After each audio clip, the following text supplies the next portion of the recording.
Ready হয়ে দুজন মিলে বেরিয়ে পড়লাম বাড়ির সামনাসামনি কয়েকটা রাসের মেলা ঘুরে দেখব বলে, আর সাথে কার্তিকের জন্য কিছু কেনাকাটা করব। চলো।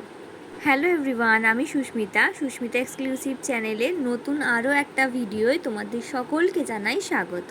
আমরা দুজনে প্রথমেই চলে এলাম বাগুই বাড়ির রাসের মেলা দেখব বলে। বাইরে কীরকম ভিড় বুঝতে পারছো রাস্তাটায়। তো আমরা কিন্তু ঢুকে চলে এলাম।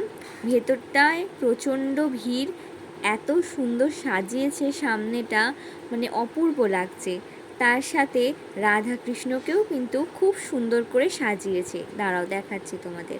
এই দেখো চারিদিকে ফুল দিয়ে কি সুন্দর সাজিয়েছে, আর তার সাথে রাধাকৃষ্ণকেও কিন্তু অপূর্ব লাগছে।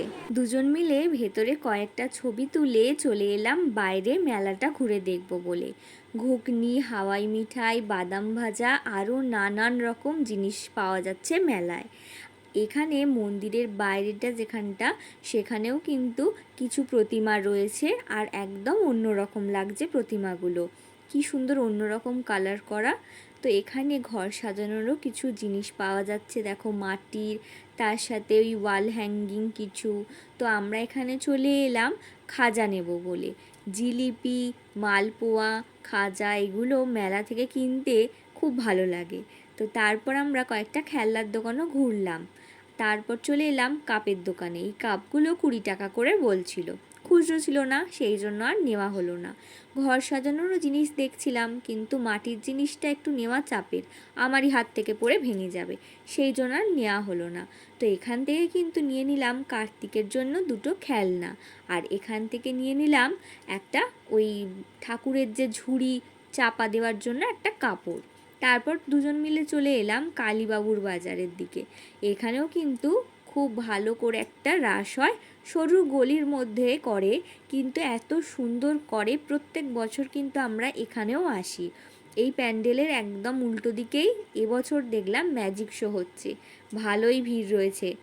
আর তার সাথে ভেতরেও কিন্তু খুব সুন্দর সাজিয়েছে। তোমাদেরকে পুরো ভেতরটা দেখো, ঘুরিয়ে দেখাচ্ছি। এত সুন্দর লাইটিং করেছে, এত সুন্দর সাজিয়েছে।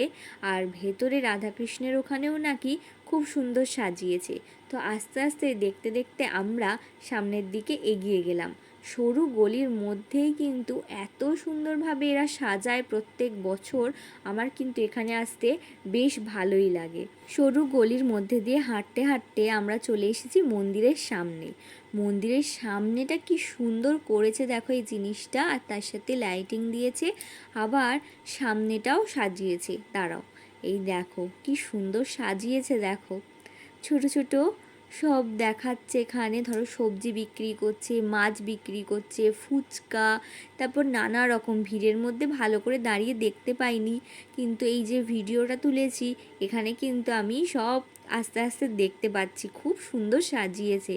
তার সাথে দেখো উনুনে আঁচ দিচ্ছে, কেউ রান্না করছে। তারপর আমরা চলে এলাম মন্দিরে। মন্দিরে রাধাকৃষ্ণকে কিন্তু দর্শন করে দারুণ লাগলো, এত সুন্দর লাগছে দেখো। মন্দিরটার নাম হচ্ছে ময়রাপাড়া হরিসভা রাধাকৃষ্ণ মন্দির।